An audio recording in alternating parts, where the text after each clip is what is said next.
آج ہم آپ کو ایک فقیر اور شہزادی کی شادی کا واقعہ سنانے جا رہے ہیں اور ساتھ یہ بھی بتائیں گے کہ بادشاہ کیسے جانور بن گیا۔ اس دلچسپ واقعے کو مکمل جاننے کے لیے ویڈیو کے آخر تک ہمارے ساتھ رہیے گا۔ ناظرین، ایک وقت کی بات ہے کہ ایک بہت ہی خوبصورت گاؤں تھا۔ اس گاؤں میں ایک بادشاہ رہا کرتا تھا جس کی ایک انتہائی خوبصورت بیٹی تھی۔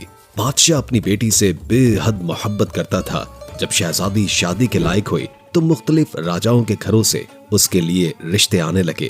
وہ اپنی بیٹی کی شادی کے لیے مختلف لڑکوں سے ملاقاتیں کر رہا تھا، لیکن ابھی تک اسے کوئی بھی اپنی بیٹی کے لائق نہیں لگا۔ ایک دن اس کے گاؤں میں ایک بوڑھا فقیر آیا جس کی عمر تقریباً 80 سال کے قریب تھی۔ فقیر بادشاہ سے کہنے لگا، میں آپ کی بیٹی سے شادی کرنا چاہتا ہوں۔ یہ سنتے ہی بادشاہ کو بے حد غصہ آیا اور اس نے کہا، تمہاری یہ جرت کیسے ہوئی؟ کیا تمہاری اتنی حیثیت ہے کہ تم میری بیٹی کے بارے میں سوچ سکو؟ بادشاہ نے اپنے آدمیوں کو حکم دیا، فوراً اس کی گردن اڑا دو۔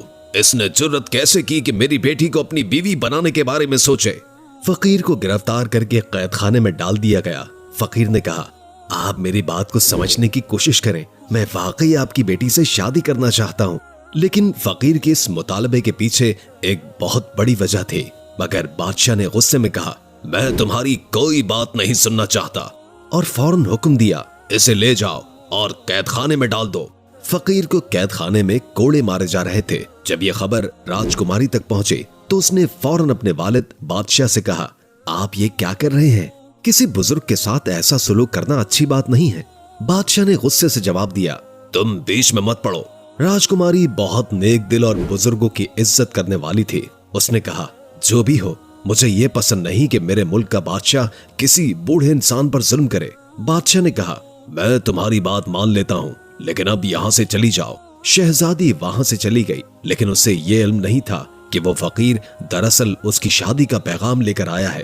جب راجکماری کو معلوم ہوا کہ وہ فقیر دراصل اس کے لیے شادی کا پیغام لے کر آیا تھا تو وہ فوراً اپنے باپ کے پاس گئی اور پوچھنے لگی، کیا واقعی اس فقیر نے مجھ سے شادی کرنے کے لیے کہا تھا؟ بادشاہ نے سب کو منع کیا ہوا تھا کہ شہزادی کو اس بات کا علم نہ ہو، کیونکہ وہ بہت ہی ضدی تھی اور جو فیصلہ کرتی وہ ڈنکے کی چوٹ پر کیا کرتی تھی۔ اب جب بادشاہ کو پتا چلا کہ شہزادی کو سچائی کا علم ہو چکا ہے تو وہ غصے سے کہنے لگا، میری اکلوتی اور لاڈلی بیٹی سے اس بوڑھے فقیر نے شادی کرنے کا سوچا بھی کیسے؟ بیٹی بہت ہی سمجھدار تھی اور اس وقت اپنے باپ کے سامنے خاموش رہی، لیکن دل میں سوچا کہ اگر وہ فقیر مجھ سے شادی کرنا چاہتا ہے تو مجھے خود جا کر معلوم کرنا چاہیے۔ شہزادی قید خانے میں فقیر سے ملنے گئی اور پوچھنے لگی، آپ مجھ سے شادی کیوں کرنا چاہتے ہیں؟ فقیر نے جواب دیا، جب تم مجھ سے شادی کرو گی تو تمہیں خود ہی پتا چل جائے گا کہ میں نے شادی کیوں کی۔ شہزادی نے کہا، میں آپ سے شادی کرنے کے لیے تیار ہوں۔ یہ خبر پورے ملک میں جنگل کی آگ کی طرح پھیل گئی۔ لوگ مختلف باتیں کرنے لگے کہ شہزادی ایک بوڑھے فقیر سے شادی کرنا چاہتی ہے اور خود بھی اس پر راضی ہے۔ بادشاہ نے اپنی بیٹی کو لاکھ سمجھانے کی کوشش کی، لیکن شہزادی نے جواب دیا، آپ نے مجھے بڑے نازوں سے پالا ہے اور میری ہر خواہش پوری کی ہے۔ اب جب معاملہ میری شادی کا ہے تو میں اسی سے شادی کروں گی جس سے میرا دل چاہتا ہے۔ بادشاہ اپنی اکلوتی بیٹی کی ضد کی وجہ سے بے حد پریشان تھا۔ وہ سوچ رہا تھا کہ وہ کیسے اپنی بیٹی کی شادی ایک فقیر سے کر دے، لیکن شہزادی نے کہا، میں شادی کروں گی تو اسی سے، کیونکہ میں نے اس کی آنکھوں میں وہ سچائی دیکھی ہے جو آج تک کسی کی آنکھوں میں نہیں دیکھی۔ آخر کار بیٹی کی ضد کے آگے بادشاہ کو جھکنا پڑا۔ اس نے پورے ملک میں اعلان کر دیا کہ شہزادی کی شادی ہو رہی ہے اور یہ شادی انتہائی سادگی سے ہوگی، صرف نکاح ہوگا۔ بادشاہ نے یہ بھی کہا کہ شہزادی شادی کے بعد محل میں نہیں رہے گی بلکہ فقیر کی جھونپڑی میں جا کر اس کے ساتھ رہے گی۔ بادشاہ اس پر بے حد غصہ تھا، کیونکہ وہ کبھی نہیں چاہتا تھا کہ اس کی بیٹی کی شادی اس فقیر سے ہو۔ شہزادی اپنی منمانی کر رہی تھی، اس لیے بادشاہ نے سوچا کہ اسے سزا دینی چاہیے۔ اس کے خیال میں شہزادی کے لیے سب سے بڑی سزا یہی ہو سکتی ہے کہ وہ عیش و آرام چھوڑ کر فقیر کے ساتھ جھونپڑی میں رہے۔ بادشاہ کا حکم لوگوں کے لیے انتہائی انوکھا تھا، لیکن سب سے زیادہ حیرت اس بات پر تھی کہ شہزادی نے اس بات کو فوراً قبول کر لیا۔ شہزادی نے کہا، ٹھیک ہے، جب میں شادی کر رہی ہوں تو جہاں میرا شوہر رہے گا میں بھی وہیں رہوں گی۔ یہ ایک انوکھی داستان بن چکی تھی جسے کوئی سمجھ نہیں پا رہا تھا کہ ایک نوجوان شہزادی ایک بوڑھے فقیر سے کیوں شادی کرنا چاہتی ہے۔ बहरहाल शादी हो गई और बादशाह के हुक्म पर शहजादी फकीर के साथ चली गई। फकीर का घर बस एक दरख्त के नीचे बनी हुई छोटी सी झोपड़ी थी। फकीर वहां पहुंचकर शहजादी से कहने लगा, ये मेरा छोटा सा आशियाना है और अब तुम्हें यहीं रहना होगा। तुमने बगैर किसी वजह के मुझसे शादी कर ली है। तुम बहुत अच्छी सोच की मालिक हो, मैं तुम्हारा बहुत शुक्रगुजार हूँ, लेकिन मेरे पास ऐसा कुछ नहीं है। मैं दिन भर भूखा रहता हूँ और रात को इबादत करता हूँ। जब कभी कुछ खाने को मिल जाता है तो खा लेता हूँ। क्या तुम मेरे साथ इस हाल में रह लोगी? शहजादी ने जवाब दिया, अगर आपने मुझसे शादी की है तो इसका मतलब यही है कि आप जिस हाल में रखेंगे मैं उसी हाल में रहूंगी। फकीर ने कहा, शादी की है, इसके पीछे दो बड़े राज हैं, लेकिन तुमने मुझसे क्यों शादी की? शहजादी ने कहा, मैंने अल्लाह की बारगाह में दुआ की थी कि अगर मेरी जिंदगी में कोई नेक इंसान आएगा तो मैं उसे अपना शौहर कबूल कर लूंगी, चाहे वो कोई राजकुमार हो या फिर कोई दरवेश। जिस दिन आप मेरे लिए यहाँ आए, मैंने अपनी दुआ को अपनी आंखों के सामने कबूल होते हुए देखा है और इसलिए मैं आपसे शादी के लिए राजी हो गई। मेरे वालिद भी इसी वजह से मुझसे नाराज हैं, लेकिन मैंने अल्लाह को हाजिर नाजिर जानकर इस रिश्ते को कबूल किया है और अब जो भी होगा मैं आपके साथ रहना पसंद करूंगी। शहजादी इंतहाई साबिर और शुक्रगुजार थी। फकीर भी ऐसी बीवी पाकर बेहद खुश था। दोनों दिन भर भूखे रहते और रात को इबादत किया करते। फकीर किसी मकसद के बगैर कोई काम नहीं करता था और शहजादी ने यह बात अच्छी तरह समझ ली थी। वो शाही महल और ऐशो आराम छोड़कर फकीरी की जिंदगी इख्तियार कर चुकी थी और अल्लाह का शुक्र अदा कर रही थी। फकीर भी अपनी बीवी को इस हाल में देखकर अल्लाह का बहुत ज्यादा शुक्र अदा करता और उसके लिए हमेशा दुआएं करता रहता।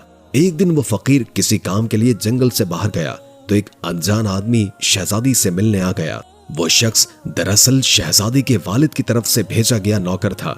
उसने कहा, आपके वालिद साहब आपको बहुत याद करते हैं और पूछते हैं कि क्या आप फकीर के साथ खुश हैं, किस हाल में हैं।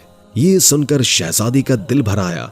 नौकर ने मजीद कहा, आपके वालिद ने कहा है कि अगर आप वापस महल में आना चाहती हैं तो वो आपको वापस बुला लेंगे और ये रिश्ता भी खत्म करवा देंगे। शहजादी ने जवाब दिया, लगता है कि मेरे वालिद ने मुझे पहचाना नहीं। मैं इनके साथ बहुत खुश हूँ और अल्लाह ताला की रज़ा पर राजी हूँ।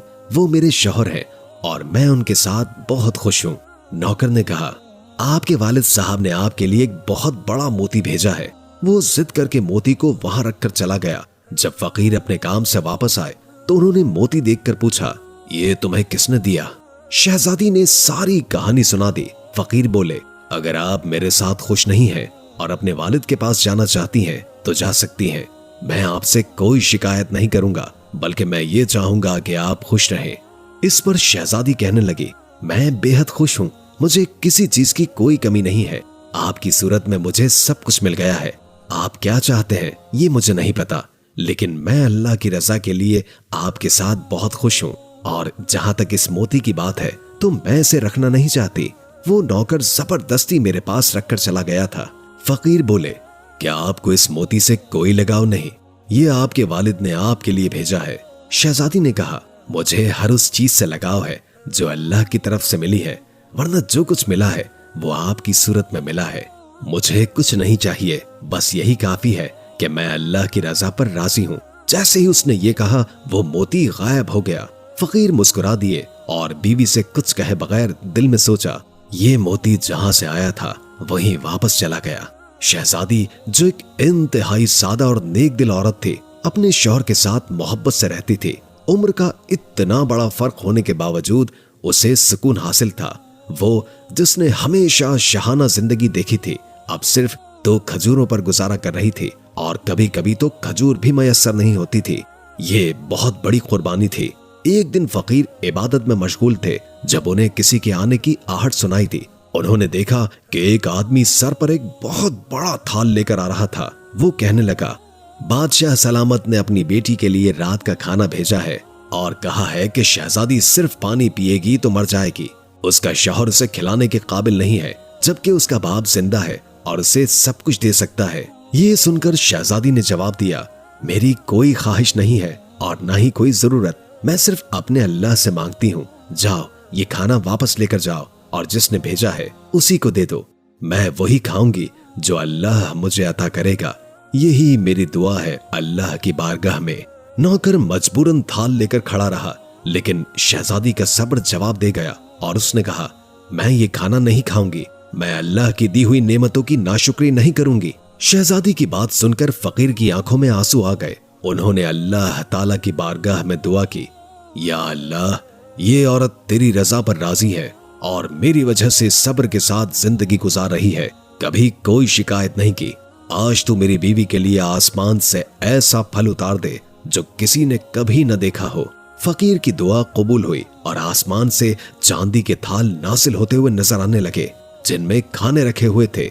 ये एक मौजज़ा था जो अल्लाह की रजा और शहजादी के सब्र का नतीजा था। बादशाह अपनी बेटी की मोहब्बत और फकीर के अजीबो गरीब हालात देखकर बेहद गुस्से में था। वो अपने महल में दाएं बाएं टहलता हुआ अपने ख्यालात में गुम था। वो कह रहा था, ये फकीर जादूगर है और इसी जादू की वजह से मेरी बेटी उसके साथ है। वो आसमान से खाने मंगवा रहा है और मेरी बेटी को मेरी सल्तनत से दूर कर रहा है। बादशाह ने अपने खास मुलाजिम से कहा, उस जादूगर को खत्म करना पड़ेगा, उसने मेरी बेटी को मुझसे छीन लिया है। मुलाजिम ने बादशाह की हाँ में हाँ मिलाते हुए कहा, मैं एक ऐसे जादूगर को जानता हूँ जो उस फकीर का जादू खत्म कर सकता है। वो बहुत पहुंचा हुआ जादूगर है, उस जादूगर के आगे कोई खड़ा नहीं हो सकता। वो फकीर क्या चीज है, एक बूढ़ा आदमी जिसकी उम्र का कोई भरोसा नहीं, उसका जादू कहाँ तक काम करेगा। बादशाह ने कहा, ठीक है, उसे फौरन बुलाओ ताकि वो उस फकीर का जादू खत्म कर सके। हम अपनी बेटी को उस जादू के चुंगल से आजाद कराएंगे। मुलाजिम फौरन उस जादूगर को लाने की तैयारी में लग गया और उधर बादशाह ने अपनी बेटी को वापस लाने की साजिश बना ली। वो समझता था कि फकीर के जादू को खत्म करना ही उसकी बेटी को महल में वापस लाने का वाहिद रास्ता है। अब देखना यह था कि क्या बादशाह की यह साजिश कामयाब होती है या फकीर की सच्चाई और ईमानदारी जादू पर गालिब आती। बादशाह जादूगर की बात सुनकर शदीद गुस्से में आ गया। वो चीख कर बोला, ये कैसे हो सकता है कि तुम जो सबसे बड़े जादूगर हो उस फकीर के आगे हार मान लो। मैं तुम्हें बुलाता हूँ और तुम ये कहते हो कि तुम मुकाबला नहीं कर सकते। आखिर वो कौन है, एक फकीर? जादूगर ने खौफ से लरसते हुए कहा, बादशाह सलामत, वो फकीर कोई आम इंसान नहीं है बल्कि अल्लाह का नेक बंदा है। जब मैंने अपने अमल शुरू किए तो मुझे पता चला कि उसके पास अल्लाह की ताकत है, जादू नहीं। अगर मैंने उससे मुकाबला करने की कोशिश की तो मेरा जादू नाकाम हो जाएगा और मुझे बहुत बड़ी तबाही का सामना करना पड़ेगा। बादशाह ने अपनी मुट्ठी भेजते हुए कहा, मुझे मेरी बेटी वापस चाहिए, चाहे जो भी हो। मैं नहीं मान सकता कि कोई फकीर मेरी सल्तनत के खिलाफ जा सकता है। जादूगर ने आजिजी से जवाब दिया, बादशाह सलामत, कुछ मामलात ऐसे होते हैं जिनमें दुनियावी ताकतें काम नहीं करती। वो अल्लाह वाला बंदा है और उसके साथ मुकाबला करना मेरी सलाहियत से बाहर है। आपको अपनी बेटी के फैसले को मानना होगा, वरना हालात और बिगड़ सकते हैं। ये सुनकर बादशाह खामोश हो गया, लेकिन उसका गुस्सा कम ना हुआ। अब वो ये सोचने लगा कि आखिर वो क्या करे कि जिससे अपनी बेटी को वापस ला सके। उसके दिल में अभी भी शक और बेचैनी थी, लेकिन जादूगर की बातों ने उसे लम्हे भर के लिए रुकने पर मजबूर कर दिया। बादशाह जादूगर की तालीमात पर अमल करते हुए शिद्दत से मंत्र पढ़ता रहा और उसके दिल में अपनी बेटी की मोहब्बत शिद्दत के साथ बढ़ती गई। लेकिन उसे इस बात का इदराक नहीं था कि इसके अमल में जो ताकत है वो दरअसल उस अल्लाह वाले फकीर की दुआ और ईमान की ताकत के मुकाबले में कुछ भी नहीं है। उधर फकीर ने अपनी बीवी को ये समझाया, अल्लाह की रहमत हमेशा उनके साथ है। वो जानते थे कि बादशाह उनकी जिंदगी में मदाखलत करने की कोशिश कर रहा है, लेकिन उन्होंने ये भी जान लिया कि ईमान और दुआ की ताकत से सब कुछ मुमकिन है। फकीर ने अपनी बीवी के सामने कुरान पाक खोलकर उसमें वो आयत पढ़ी जो अल्लाह की मदद और हिफाजत की दुआ के लिए थी। शहजादी ने अपने शौहर की बातों को सुना और उसकी बातों से सुकून महसूस किया। वो जानती थी कि अल्लाह की मदद उनके साथ है। उसने भी दुआ करने का फैसला किया और अल्लाह से मदद तलब की। या अल्लाह, मेरे शौहर को ताकत दे और हमें इस आजमाइश से निकाल। उसी दौरान बादशाह अपने मंत्र को बार बार दोहराता रहा, मगर उसकी हर कोशिश नाकाम होती गई। ना तो वो फकीर को खत्म कर सका और ना ही अपनी बेटी को वापस ला सका। फकीर ने एक रात अल्लाह से खुसूसी दुआ की, या अल्लाह, हमें अपनी रहमत अता फरमा और हमारे दरमियान जुदाई को खत्म कर। अचानक आसमान से एक रोशनी की किरण आई और पूरे जंगल में एक अजीब सा सुकून फैल गया। फकीर को महसूस हुआ कि अल्लाह ने उनकी दुआ कबूल कर ली है। वो जानता था कि अल्लाह की मदद हमेशा उनके साथ है और बादशाह के जादू की ताकत अब खत्म हो चुकी है। बादशाह ने जब देखा कि उसके मंत्र का कोई असर नहीं हो रहा तो उसका गुस्सा और बढ़ गया। वो समझता था कि उसकी कुव्वत सब कुछ खत्म कर सकती है, मगर अब वो ये महसूस कर रहा था कि उसके अमाल सिर्फ उसे नुकसान दे रहे हैं। वो ये भूल चुका था कि अल्लाह की राह से भटकना कभी भी अच्छा नहीं होता। फकीर ने अपनी बीवी को समझाया कि अल्लाह हमेशा उनके साथ है और उनकी कोशिश बेकार नहीं जाएंगी। उसी लम्हे बादशाह की जानिब से खबर पहुंची। शहजादी और फकीर महल में पहुंचे तो हर तरफ हंगामा बरपा था। दरबारी हैरत ज़दा थे कि बादशाह के साथ क्या हो गया है।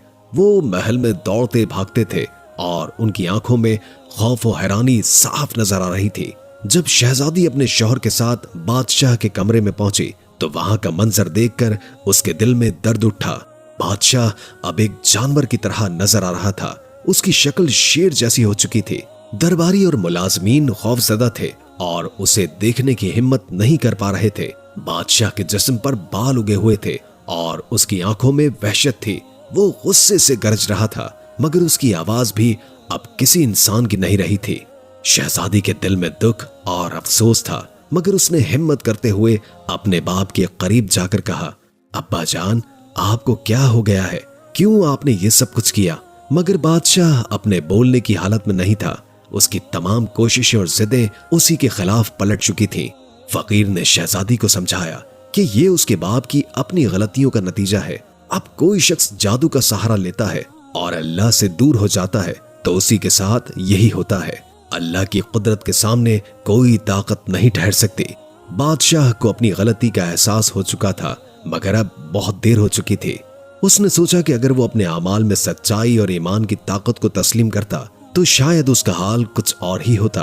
फकीर ने बादशाह की तरफ देखा और दुआ की कि या अल्लाह, इसको मुआफ कर दे और इसकी हालत को बेहतर कर दे। शहजादी ने अपने शौहर की बातों को गौर से सुना और अपने बाप के लिए अल्लाह से मगफिरत की दुआ की।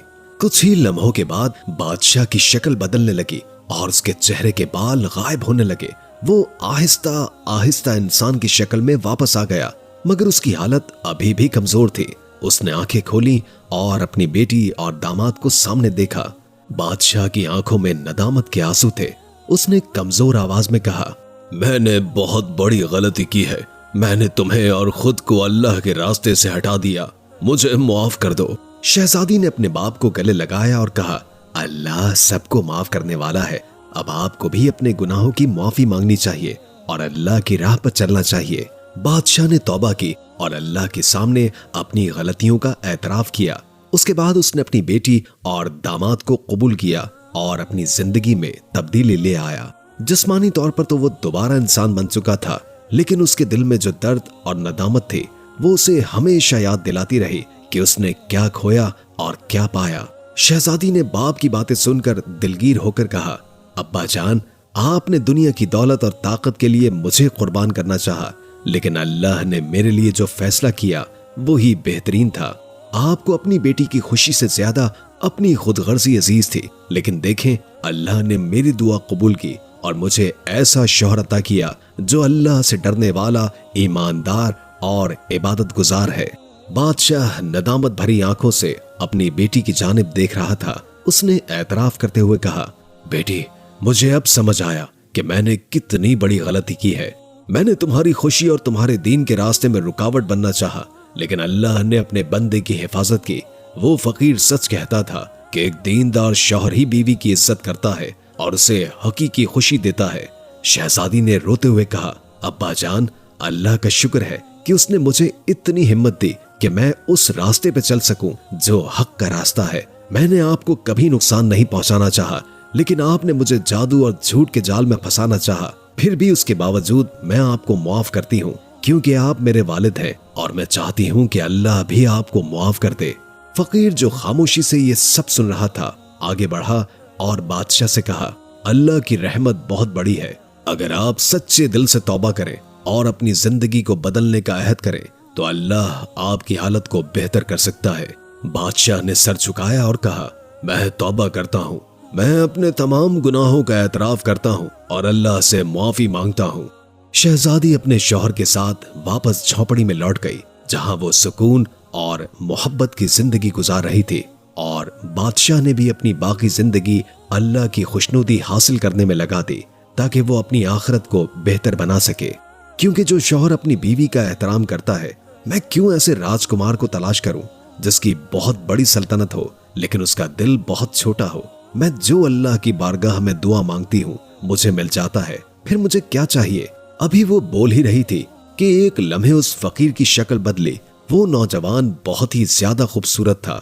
اس نے اپنے شوہر کو غور سے دیکھا تو کہنے لگی کہ سبحان اللہ، آپ کون ہیں؟ اس اللہ والے نے کہا، میں تمہارا شوہر ہوں۔ تم نے صبر اور شکر کے ساتھ زندگی کو گزارا، میں نے تمہیں جو کھلایا تم نے وہ کھایا، کبھی اف تک نہیں کی۔ اللہ پاک نے بھی تم سے خوش ہو کر تمہیں یہ شوہر عطا کیا ہے جس کا تم حق رکھتی تھی۔ شہزادی کو تو اپنی آنکھوں پر یقین ہی نہیں آ رہا تھا۔ بادشاہ بھی یہ دیکھ کر حیران تھا، جو اپنی حالت پر رو رہا تھا اور افسوس کر رہا تھا۔ اس نے کہا، میں نے 80 سال کے بوڑھے کو اتنا دھتکارا کہ میری شکل ایک جانور جیسی بن گئی، لیکن یہ اللہ والے پھر سے جوان ہو گئے۔ اس کے بعد وہ اپنی بیوی کو ساتھ لے کر جنگل کے راستے سے گزرنے لگے تو اس نے کہا، ہمیں اس جھونپڑی میں واپس نہیں جانا، میں تمہیں وہاں لے جا رہا ہوں جہاں کہ تم ملکہ بنو گی۔ یہ جھونپڑی، یہ جنگل، یہ خالی پیڑ، یہ سب تمہارا امتحان تھا۔ تم اس امتحان میں کامیاب ہو گئی۔ میں نے تم سے کہا تھا نا، جب تمہیں وجہ کا پتہ چلے گا تو تم اللہ کا شکر ادا کرو گی۔ سبحان اللہ۔ تو دوستو، آپ نے دیکھا کہ ایک شہزادی جو کہ ایک غریب کی جھونپڑی میں اس کی بیوی بن کر رہ رہی تھی اور اللہ سے ہر چیز مانگتی تھی، اس نے جو بھی مانگا صرف اللہ تعالیٰ سے مانگا۔ جو لوگ اللہ کی ذات پر بھروسہ رکھتے ہیں، اللہ تعالیٰ انہیں اس جگہ سے نوازتا ہے جہاں سے ان کا کوئی گمان نہیں ہوتا۔ اس لیے ہم سب کو صرف اللہ کی ذات پر بھروسہ رکھنا چاہیے اور صرف اللہ کی ذات سے مانگنا چاہیے۔